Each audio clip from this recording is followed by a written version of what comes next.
have made their way to the RIAT merchandise tent. If you haven't, would you please hop along there fairly soon. Nigel and Neville Niles to the RIAT merchandise tent.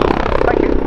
Thank you very much, George. And now going into its display, we've got from the Italian Army a very rare participant, the Agusta AH-129D Mangusta. Now, after this initial bit of manoeuvring, will come its first salute to you, and I do mean to all of you, because we have a very long crowd line here, so a single bow to those of us in the middle of it wouldn't really be enough, so he's going to do 3.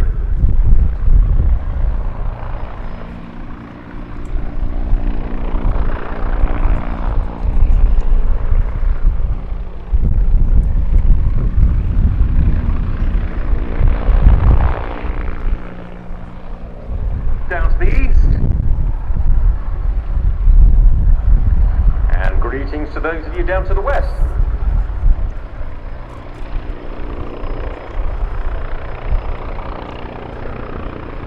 It's a helicopter that's changed quite a lot since then.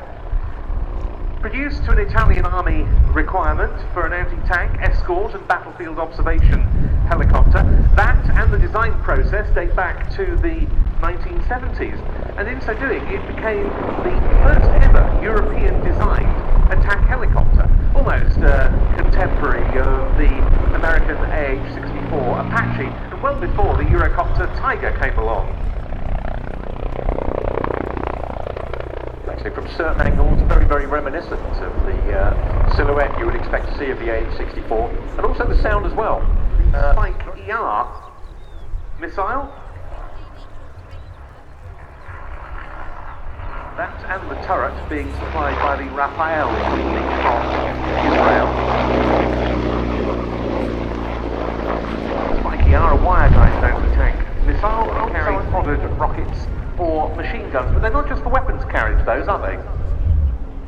No, they're actually mini airfoil, so when the aircraft is in forward flight, they produce about 5 to 10% of the overall lift, therefore making the requirement for the engines to run at a certain RPM less, so it makes it more efficient.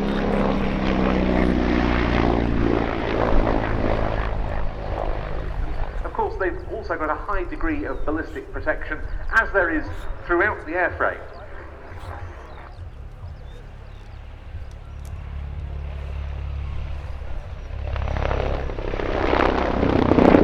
Dropping a figure of 8 there at 110 knots, decelerating through to 70 for some tactical landing demonstrations thereafter.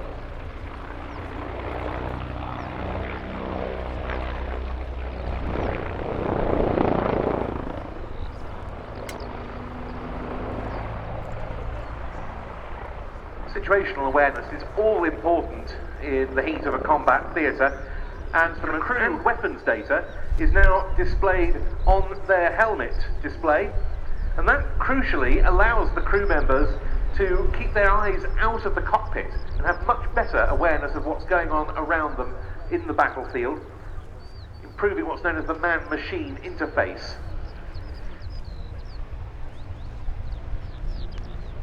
The Army on personnel recovery and medical evacuation operations.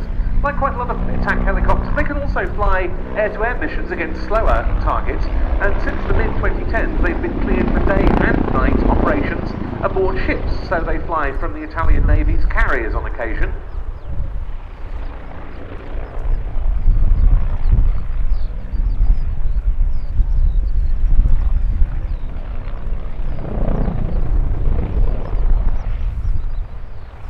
Lovely demonstration of the agility of the aircraft there, turning through 360 degrees forward flight.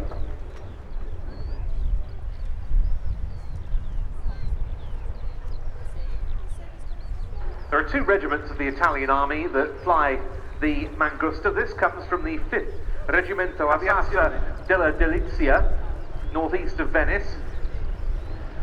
And together with the other unit, the 7th Regiment at Rimini, they form part of the Air Mobile Brigade Friuli, named after the region of Italy where that brigade fought very notably. Is maintained throughout, and there are no blind spots as the aircraft departs its ground position. There are just over 30 of these AH-129D models still in operational service, and around 16 of the earlier C model, due to start entering service with Italian Army frontline units in 2026.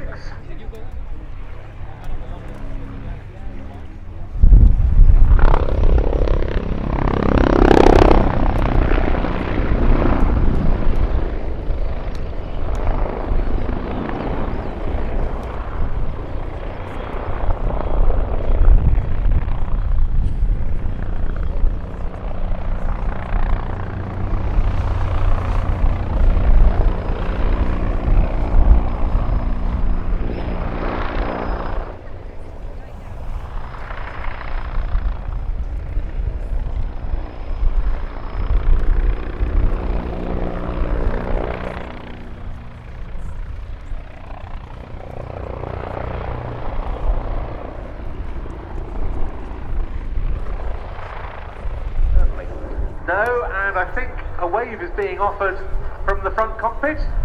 And as you've been told many times today, they can't hear you, but they surely can see you, so please wave back. And thanks to the Italian Army for making a rare contribution through RIAT this year with both fixed and rotary wing assets on display in the static part. This alongside all the Italian Air Force aircraft past and present.